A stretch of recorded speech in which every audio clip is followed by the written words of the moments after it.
Motherhood Incorporated proudly presents Military Mom Talk Radio live on TogiNet.com.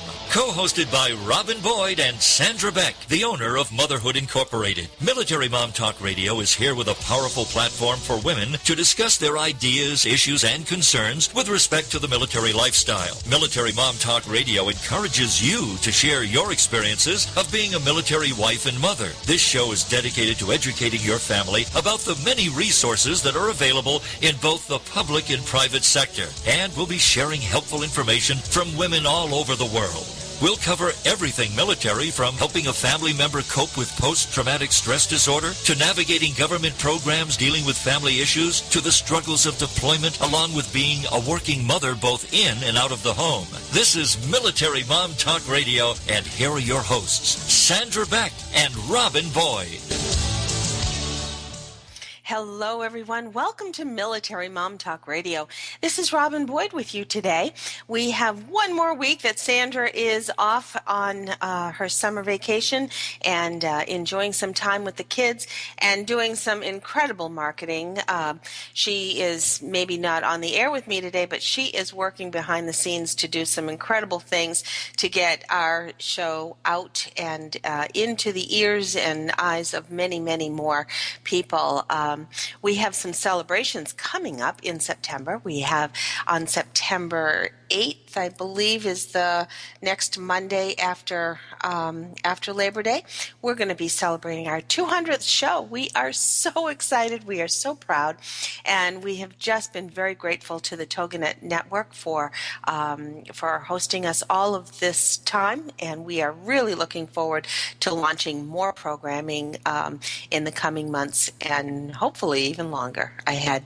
Additionally, in September, we are going to be reaching our 1 millionth download of our podcasts.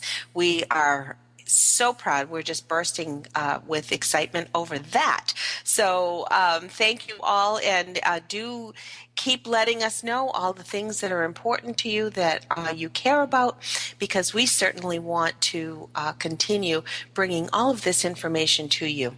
As you know, usually I like to peruse some of the mail or Facebook comments that come through to us. And before we welcome our guest, Kathleen Rodgers, I just wanted to share a few ditties that came in through our mailbox. And one of them is through, as you all know, we have Military One Source that we turn to many times for information. But if you've ever wondered what kind of resources were there for employment for you, the military spouse, you'll be excited to know that Military Spouse Employment Partnership now has a Facebook page, and they have hiring events, job postings, career tips, and more. I would encourage you to visit their Facebook page, which is Military Spouse Employment Partnership. They do, of course, because it's military, have an acronym, MSEP. And if you want to go to their website, it is a secure website, so it's https://MSEPjobs.militaryonesource.mil. So you'll want to visit that. Additionally, as many of you know, Gary Sinise is very involved with military initiatives and support. We'll have Kathleen on in just a second. I can hear her in my ear. He was on Face the Nation yesterday morning discussing his newest initiative called the American Veterans Disabled for Life Memorial.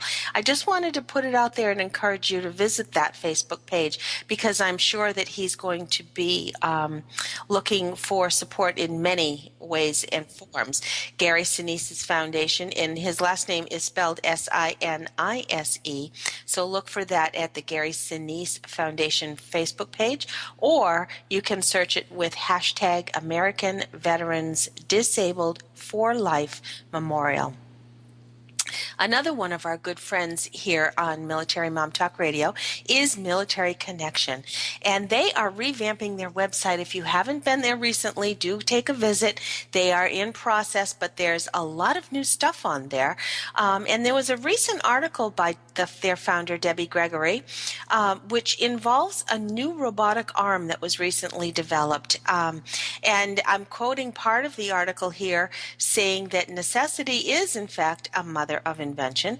In this day and age, with various wounds and injuries from war leaving many service members and veterans in need, advancements in the treatment, care, and adaptive equipment are vital. Well, Segway inventor Dean Kamen, who's from my neck of the woods, is one of the latest innovators to make a much-needed contribution to improve the quality of life for war veterans. Kamen has invented a prosthetic arm that provides a wide range of motion for amputees. Kamen has nicknamed his invention the Luke arm in homage to the prosthetic arm fitted for character Luke Skywalker from Star Wars. Now, amputees can operate the Luke arm through a Bluetooth sensor inside their shoe, of all places. The device is about the size of a matchbook and is designed to mimic the foot's movements. Dean Kamen's company, DECA, D-E-K-A, was given a federal grant of approximately $40 million to develop the technology, and Kamen looks at this project with the understanding that he would not be developing an item for the masses. He is aware that he was building this product for veterans with the hope that very few people will ever have to rely on his invention.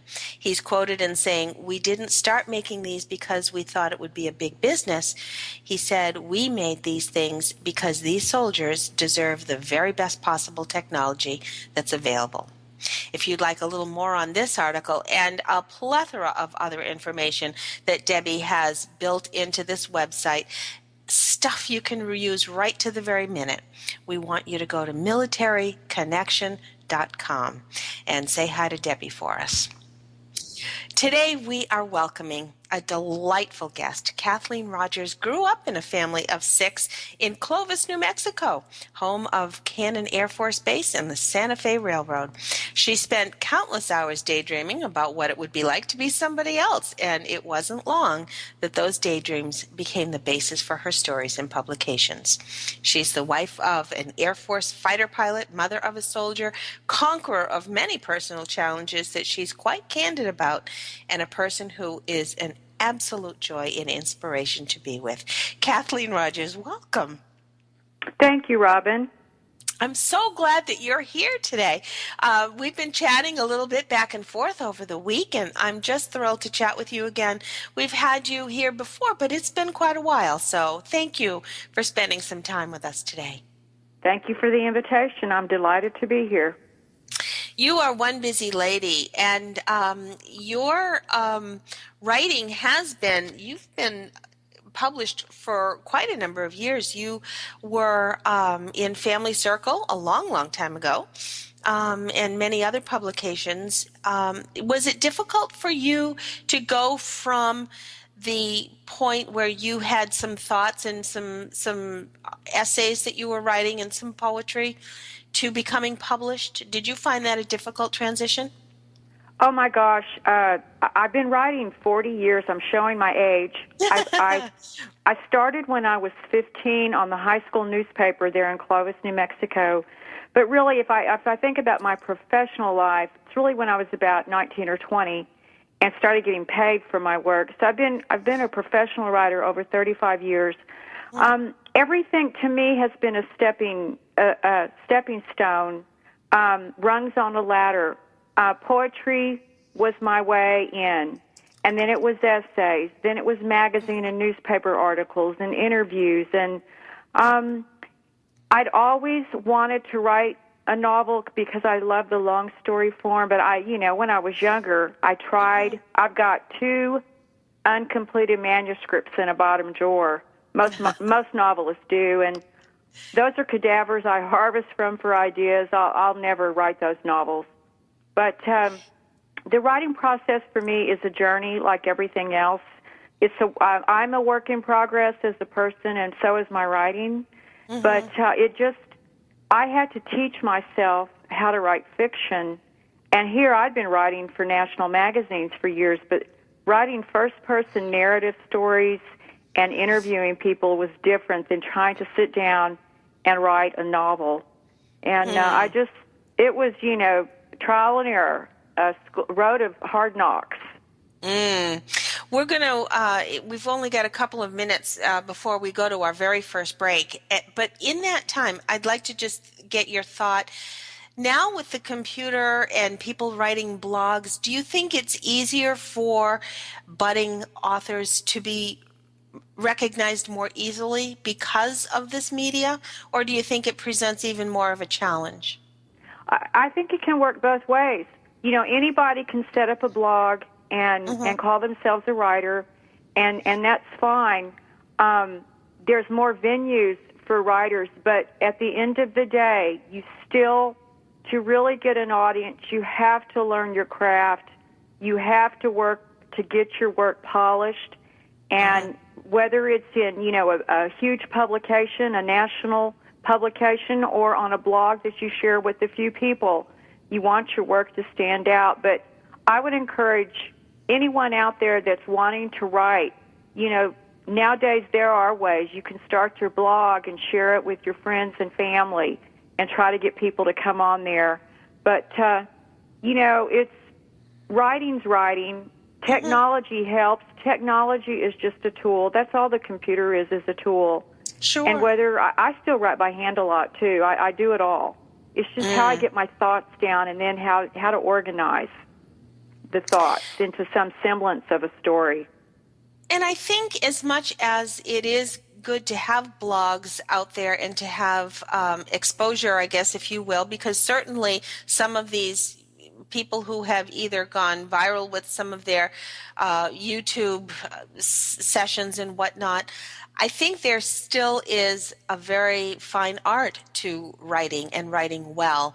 And one of those things is sometimes getting a publisher, to get an editor, to spend that time to make sure that the craft that you put out is, as you say, the very best.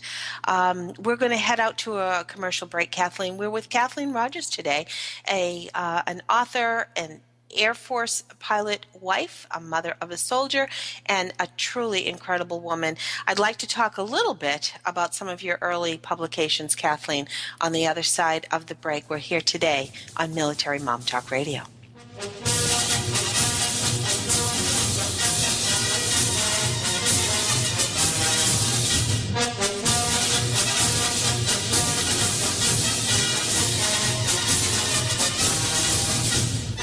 Are you a military mom looking for help in dealing with the system? Keeping the home fires burning? Well, that's what we're here for. It's Military Mom Talk Radio with Sandra Beck and Robin Boyd. And we'll be right back after these. It's time to devote time to yourself and strap yourself in for a fun, down-to-earth, enthusiastic, compassionate, easy-to-understand discussion on the unlimited ways you can be all that you want to be. Join us for B Institute Radio with Christine McKee on TogiNet Radio. Each week, Christine will have lively and open discussions and interviews, share stories and case studies, and hear from experts on the topic of the week. Christine, a registered psychologist from Australia and published author of Be by Design, How I Be Is Up to Me, hosts lively discussions and interviews every Thursday evening at 6 p.m. Central Standard Time. Spark Your Soul Radio with Ann Phyllis. Perspectives with purpose. Insights with heart. The Woohoo Radio Network show for spiritual seekers and fire starters who are ready to stop feeling lost, alone, confused, or blocked and start tuning into your soul speak so you can ignite all areas of your world. From your work to your relationships, lifestyle to legacy. Host Ann Phyllis is a spiritual analyst, fire starter, energy alchemist, and soul truth clairvoyant. Using the heart and purpose-based principles of her signature Soul Sense system, Ann offers weekly wisdom for tuning in, letting go, unlocking, and unblocking. If you've been walking through life with excess baggage, a heavy heart, a feeling of disconnection from your inner life, Consider Anne your guide to spark your soul journey and reignite your relationships, life, purpose, work, and spiritual consciousness. Every week on Spark Your Soul Radio, Anne takes you on a journey into the heart of your soul sense. There, she helps translate your energy, essence, and soul truth knowing into positive action and change. From this space of personal awakening and transformation, you're able to reignite your spirit, spark your soul, and live in alignment with your vision and values. Ready to spark your soul? Check out past shows by clicking on the podcast player.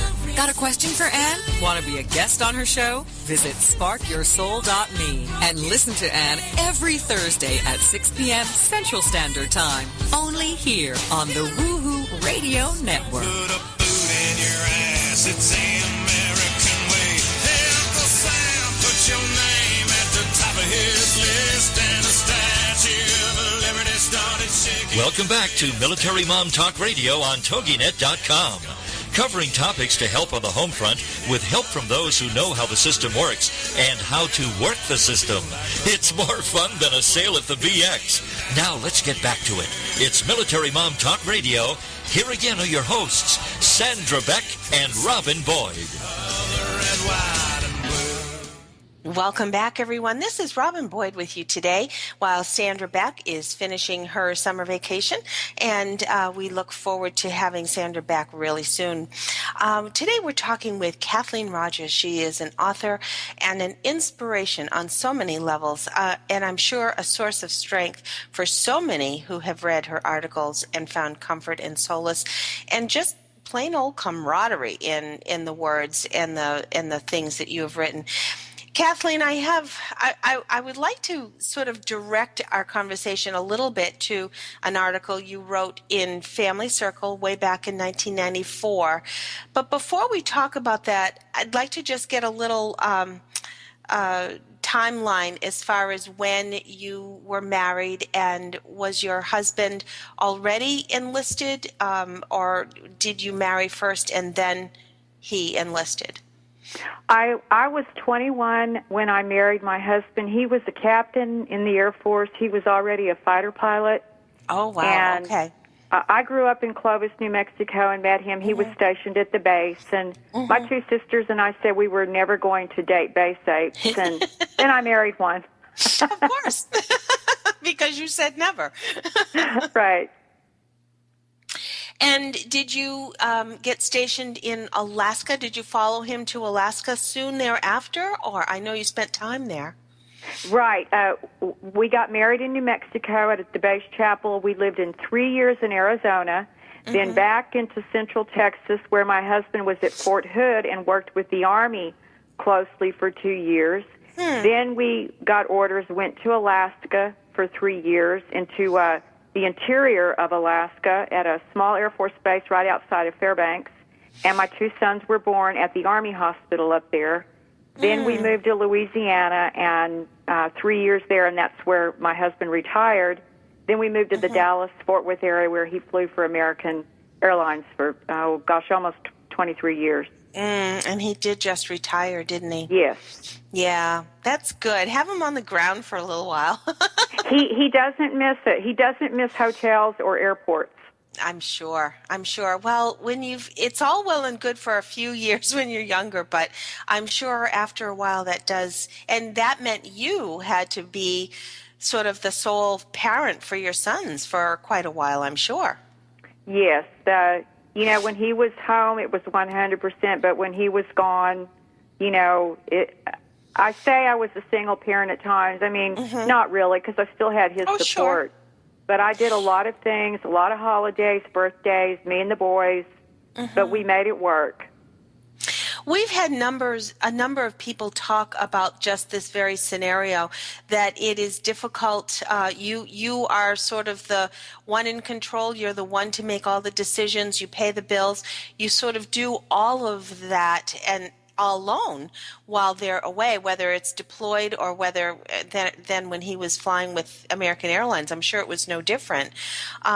Did you find the transition, if he was home for a short amount of time and then had to leave again, did you find it jarring for your family's sort of day-to-day tempo? Yeah, I guess it's, for my family, it was one of those things where my boys, when they were little, I mean, we all just sort of got in the groove.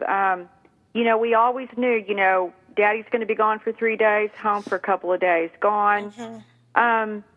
It's so funny now to have him home 24 hours. I'm like, honey, go ride your Harley. But I like to think that when my husband was gone, I think it helped strengthen our marriage because it really made me appreciate, when he wasn't here and something broke, or just having that emotional support, to have the other parent to help with my sons. Mm-hmm. But I can't really complain because it was he had a great career. He had 2 flying careers, 20 years flying fighters, almost 20 years in the airlines, and he's very supportive with my writing and supportive of our sons and their career choices they made after college. So you wanted to ask me about the Family Circle yes, piece in 1994. I did want to get into that because I'm sure that your article was written sort of in between all of this time that you had to be independent. And I guess part of why I needed to sort of frame up talking about your article was you were so in control in so many other areas that this one element of your life must have been difficult for you to personally conquer. Your article entitled Dying to be Thin was quite profound. Yes, that came out in 1994 to millions of readers around the country. I'd already sold 2 other pieces to them, so that was the 3rd piece I sold to Family Circle. And of course, I'd already written for Military Times for years. But for those listening, I am a recovered bulimic. I had the eating disorder bulimia from the age of 14 to 29. And I'd been writing around it. I'd written all these other things, and, whether it's fiction or nonfiction, I take, real life in my imagination and stir it up into a pot. But with the bulimia, it was one of those things where it was like, you know what, I'm going to tackle this. And so I sent a query to my editor at Family Circle, and I was very nervous because I thought, oh, my gosh, they know me as this Air Force pilot's wife, and, I write about family, military lifestyle and family stuff. And this is in the old days before the Internet. I sent out my snail mail back in those days. Less than a week later, I got a letter from my editor saying, yes, we want you to write the story. It was very liberating for me to write that piece. And when it came out, the old term coming out of the closet, but it made me braver. I started speaking out about it. I went to groups. I went to church groups. I talked to drill teams, teenagers, anybody who would listen about don't suffer in silence. And it's a subject that I'm very passionate about. It's very far behind me, but there again, it could be right there where I could step off the cliff. I know how to survive on this side of having bulimia. I've been, my youngest son that is deployed to Afghanistan, he is 20, almost 27, and by the time he was born, that's kind of my benchmark, was when I say that is when I could say I was recovered. When I got pregnant with my oldest son, who just turned 29, I'd already been to psychotherapy. I just worked so hard, but I don't really know if it was the tools from going to the psychiatrist and the hard work and prayer. But my sons are part of the reason that I recovered, because they gave me a focus. And also, having my sons is amazing because my writing career actually took off once I became a mother. I had no time, and yet I made time. And so they're my inspiration. My new novel, Johnnie Come Lately, is dedicated to my 2 sons. I'm so proud that I was able to do that. I can only imagine this must have been such a cathartic effort in that you were writing fiction for the most part before this, and having this be such a personal reveal, it must have been very difficult. How long did it take you to completely write this piece? To write the article for Family Circle? Yeah. Oh, just probably once the editor gave me the go, I think I had like 3 weeks. Wow. I signed the contract, and it was nice too because I got paid a lot of money. They paid top dollar, and of course I wanted that byline, but I had to just focus. And when my boys were little, when I wrote it, when they were in school, I kept office hours, and sent it to the editor. She sent it back. We had to tweak it. It was very frightening when the story first came out. I'm sure it was. I can only imagine. This was a very brave step that you took. But then I started hearing from readers. And back in the day, before the Internet, if a reader read a magazine article and he or she wanted to, get hold of that writer, they had to write a letter to the magazine in care of the writer. And you know what? I heard from people around the country, all women, different ages, and I realized then that there was a reason that I was supposed to step out in faith. I'd gone to my 2 ministers at my church about a week before the story hit the newsstands, and they prayed with me. One's a woman named Mary, and then the other was a man named Johnnie.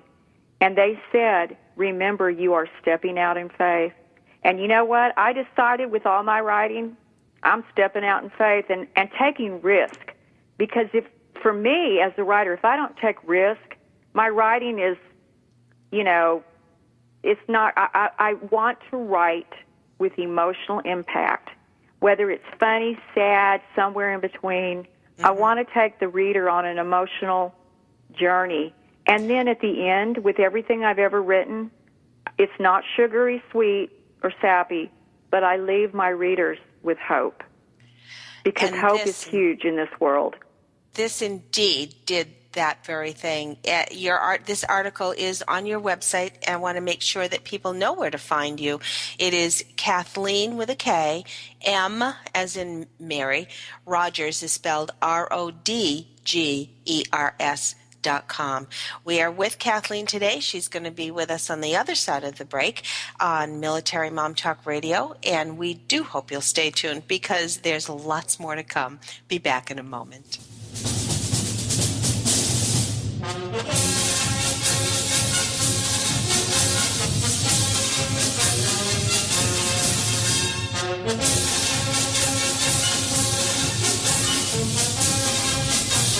Are you a military mom looking for help in dealing with the system?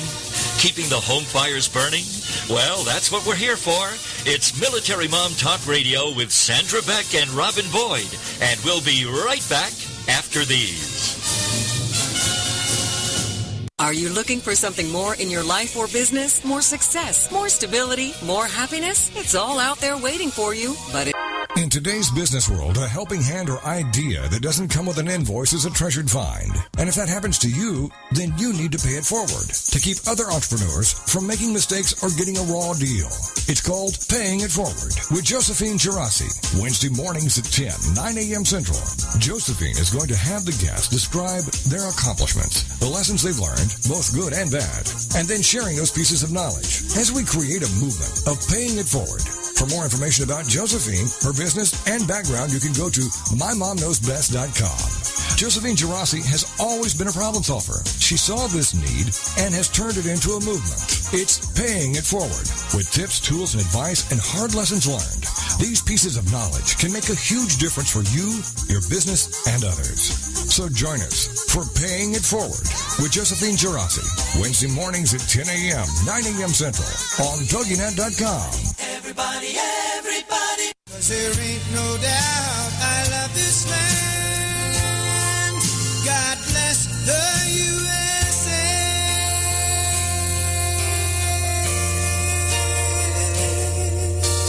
Welcome back to Military Mom Talk Radio on TogiNet.com.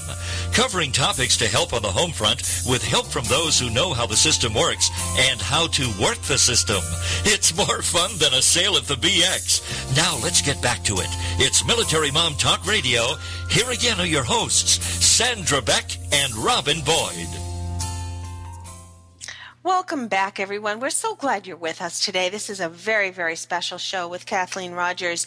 If you've missed any part of this show, we encourage you to go to our website, militarymomtalkradio.com, and you can always get the podcasts there for this show as well as every show that we have published. We want to encourage you to visit our show page here on the TogiNet station, and we also invite you to visit us at iTunes because they are all there on iTunes. Every single one of them, 200 coming next month.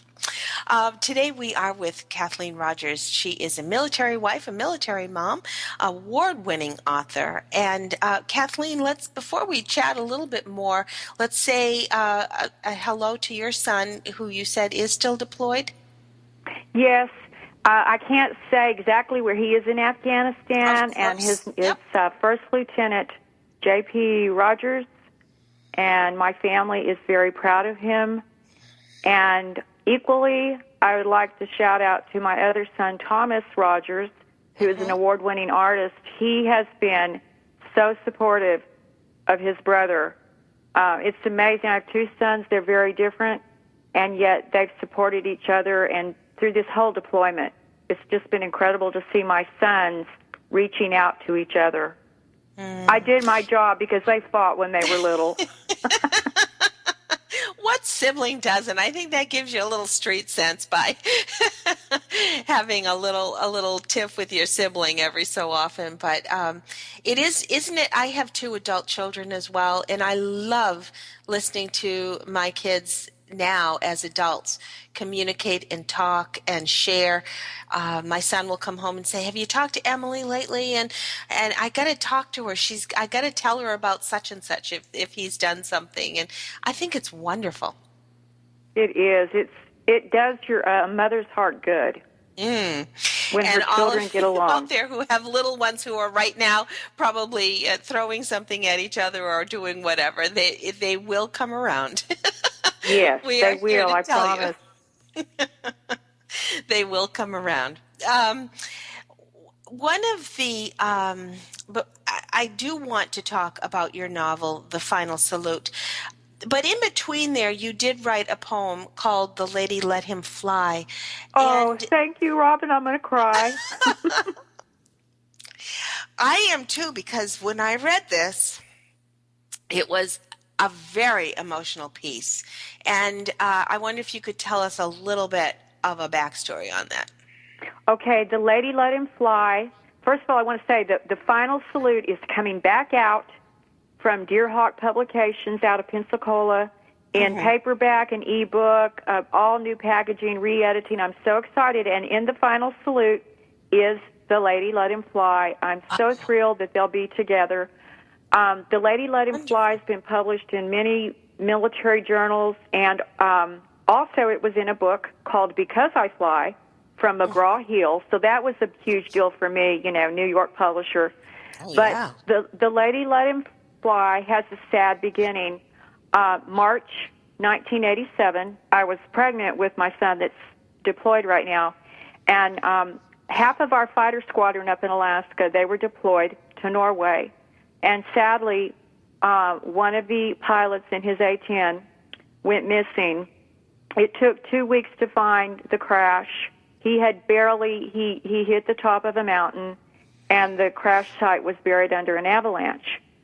But when he went missing, my husband got the call in the middle of the night. The command post called us, and my husband had to put his uniform on and go with the team to inform the young wife that her husband was missing and, of course, presumed dead. And what happened for me is my husband left the house. I had no idea where he was going. It didn't dawn on me that there might be a plane down. That was still the Cold War. We were living in Alaska. I'm like, oh, my God, we're going to war with Russia. I couldn't think of any other what that could be. But long story short, that morning the phone rang. It was my husband. and he told me what happened. And I had to get to Fairbanks because I had an OB appointment at the Army Hospital. And halfway there, I'm driving, and I'm feeling incredibly guilty as a pilot's wife. It's hard to explain. Other pilots' wives know what I'm talking about. We're so thankful that our husband is okay. It's knowing that someone else is suffering and an unholy fear that I always had of my own husband. And so I'm driving to my appointment on this snow-packed highway to Fairbanks, Alaska, and the end of the poem came to me first.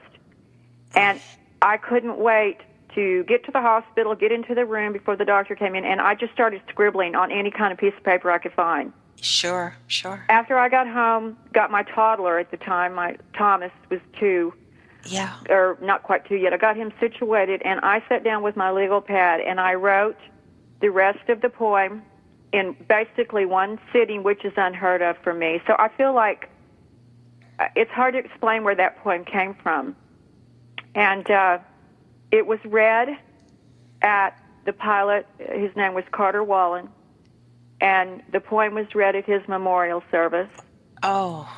And then it went on to be read at several other, sadly, at several other memorial services.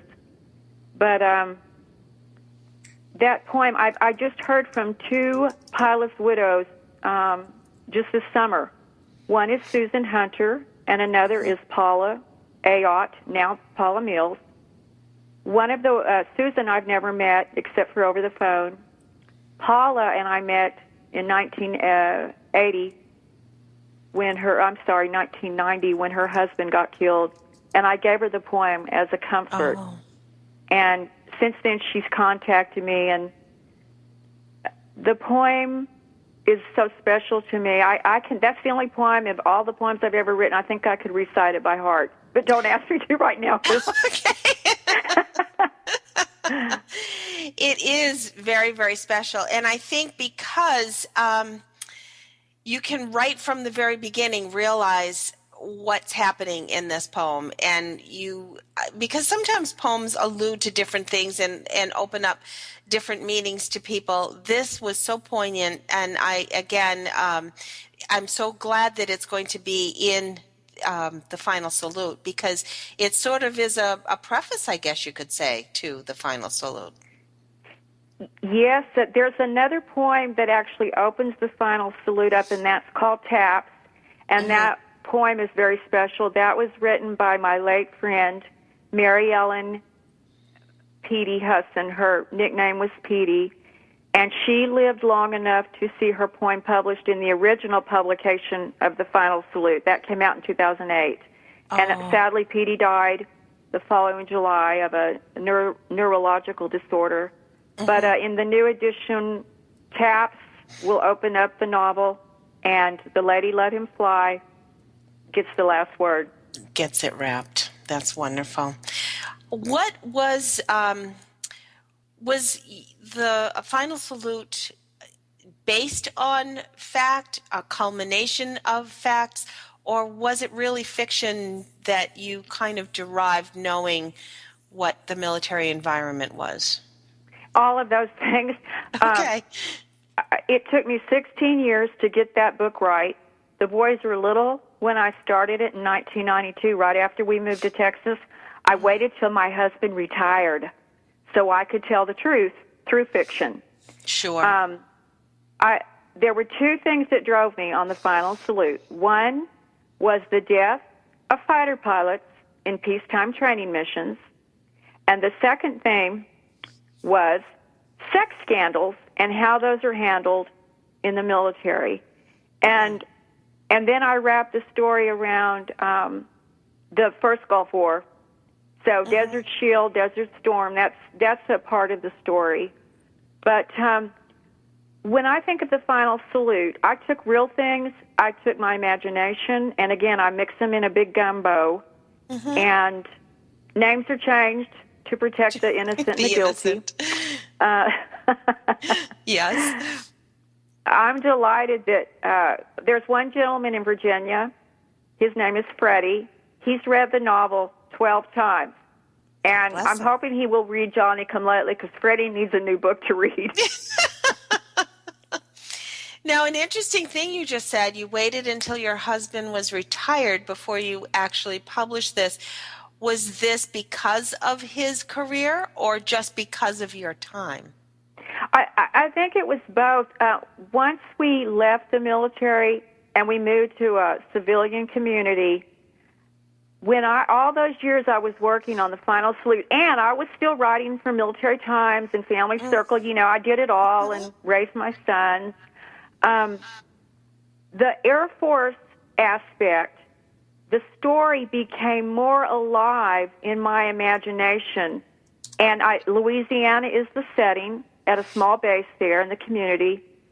I can't explain it. I think Hemingway had said at one time that he could write about places better once he wasn't there. The places you've left are so alive in your imagination, and I think that's what happened for me. And I want to say that the Final Salute, even though the setting is at an Air Force base in Louisiana, that it could be, you could take the Air Force, the military aspect out, it could be any small town, anywhere in America, and you could take the fighter pilot aspect out, and it could be your factory workers. It could be, just, it's about people. It could be a small town anywhere as opposed to a small base. Sure. Kathleen, we have one more commercial break that's coming up, and on the other side, I want to make sure that we have time to talk about Johnnie Come Lately, which has also been with you in your heart for a little bit of time, and I'm so glad that Johnny Kitchen is now coming to light in this book. And this book is being released February 1st of 2015, is that correct? Yes, from Camel Press, and a big shout out to Camel Press, to Catherine Treadgold and Jennifer McCord in Seattle, and a big shout out to my agent, Jeannie Loyacona, for finding Johnny Kitchen a good home. Oh, that's very special. And we also want to make sure people know where the Final Salute is. Is that through your website, through Amazon, through your publisher? Where should they find that? They can pre-order right now on Amazon, and that publishing date is actually, the release date is September 9th, 2014 for the Final Salute for the republication. And everything's still, it's on Amazon right now, the Kindle edition, the paperback. They haven't quite meshed up on the pages, and then eventually it'll be out in other retail bookstores. So exciting. Kathleen Rodgers is our guest today. We are so honored and thrilled to have you here, Kathleen. We've got one more segment on the other side of the commercial break here on Military Mom Talk Radio.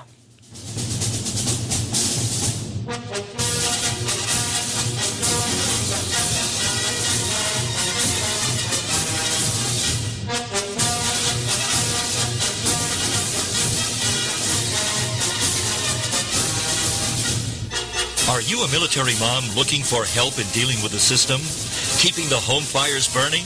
Well, that's what we're here for. It's Military Mom Talk Radio with Sandra Beck and Robin Boyd. And we'll be right back after these. If you're ready for a big change in your work, your career, your happiness, your life, it's time for the $1 Million Mindset with Marla Tabaka. Monday afternoons at 2, 1 Central on TogiNet.com. Marla believes that with the right mindset, anything is possible. Join us as successful life coach Marla Tabaka inspires you and her clients to explore, discover, and live your dreams by developing what she calls the $1 Million Mindset. Marla will inspire you to take action on your dreams and reveal secrets to success that will help you realize your own unique power. Tune into the $1 Million Mindset for heartwarming stories with Marla Tabaka. Learn tips and tricks to building a successful business and unlock the secrets to creating a happier, more balanced life through abundant thinking and attraction power. For more information on the $1 Million Mindset, go to our website, marlatabaka.com. That's MarlaTabaka.com. It's the $1 Million Mindset with Marla Tabaka. Monday afternoons at 2, 1 p.m. Central on TogiNet.com.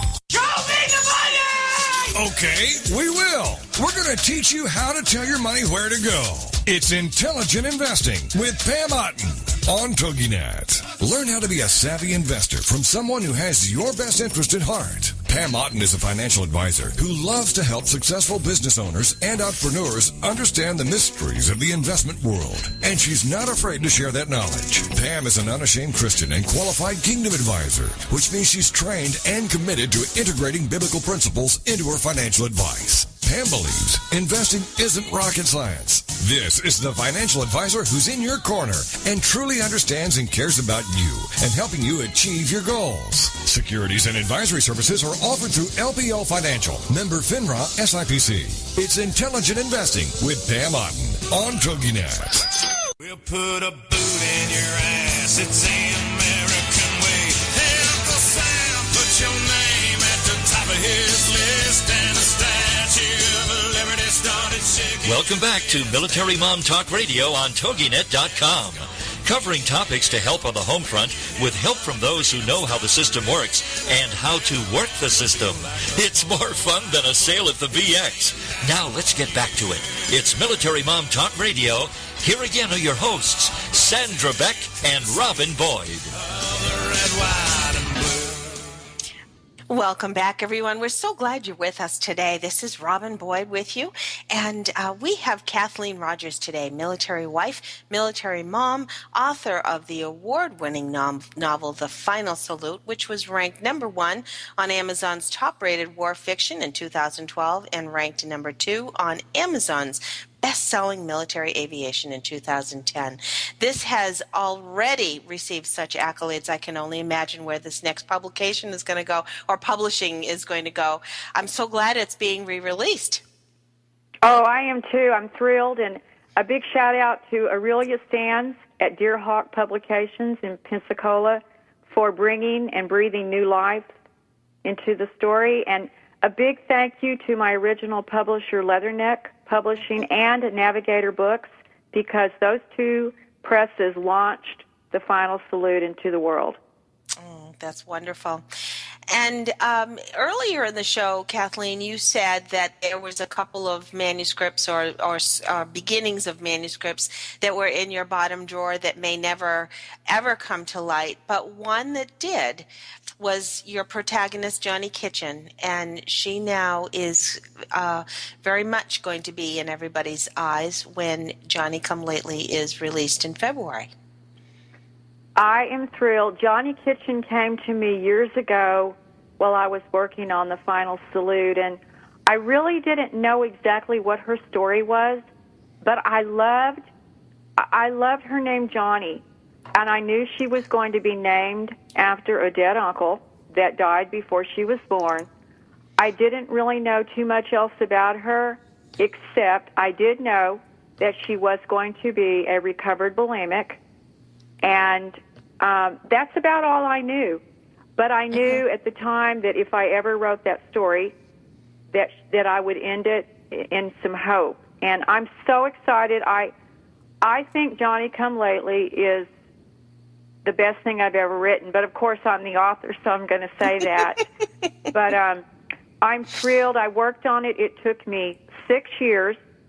Now, in those 6 years, in the early stages, I started writing the story in January of 2007 at SMU, Southern Methodist University. I took some writing classes at night over there, and thanks to Suzanne Frank and Dan Hale, my instructors. And then The Final Salute came out in 2008, so I got busy promoting. Sure. And so Johnnie Come Lately was written here and there and scattershot like I do everything in life. There is nothing, I'm not organized, but I get my things done because I'm about follow-through. But I'm thrilled about Johnnie Come Lately, and I hope that this story will touch people's lives, and not just women. Camel Press has listed it, they're saying it's, women's fiction, but really, I don't write girly, I write for men and women, and I think there's enough in Johnnie Come Lately that I'm hoping it will appeal for all my male readers from The Final Salute and new male readers out there.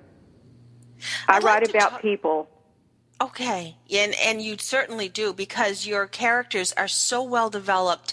Your characters are complete in your writing, and I think that that's a gift, Kathleen.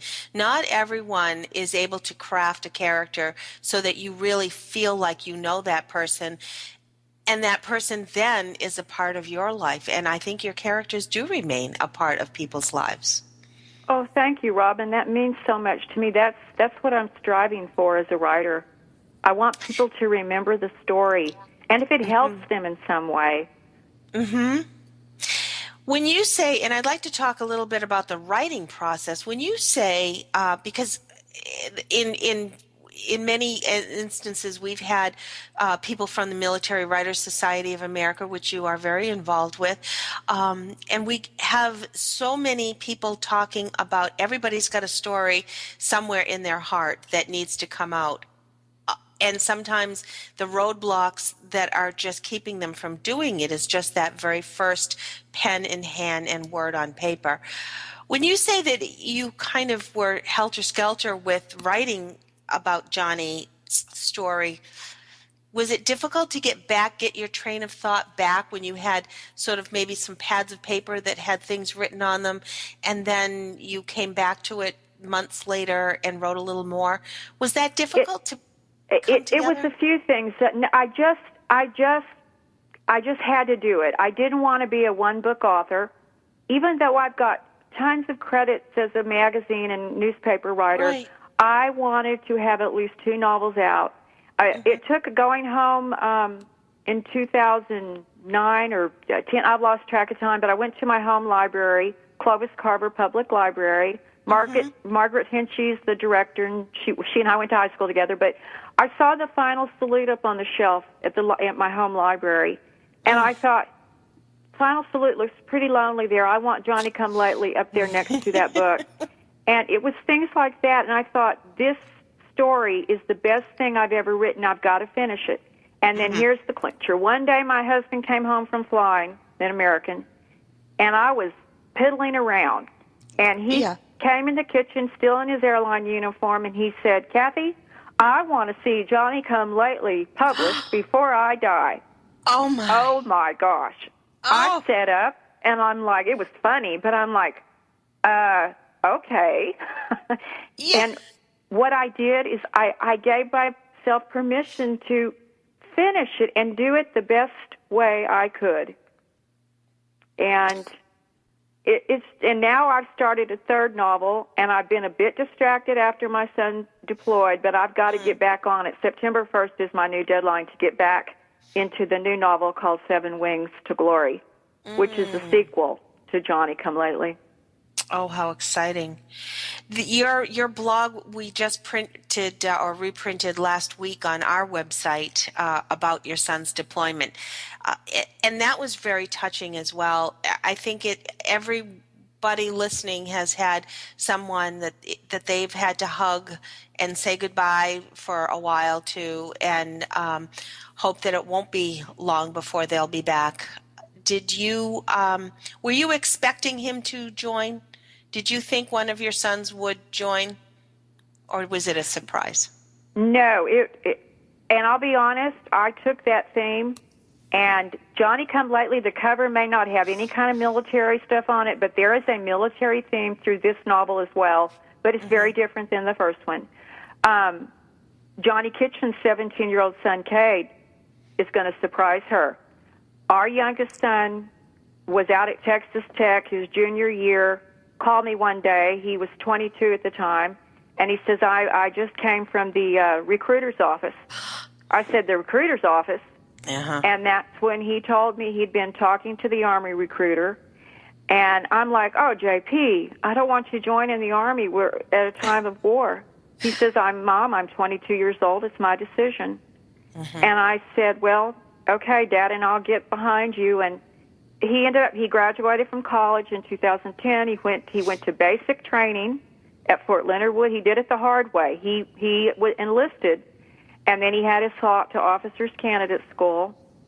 And so it's been interesting to go from being a military wife to being a military mom. And I'll be quite honest, I think being a military mom is harder.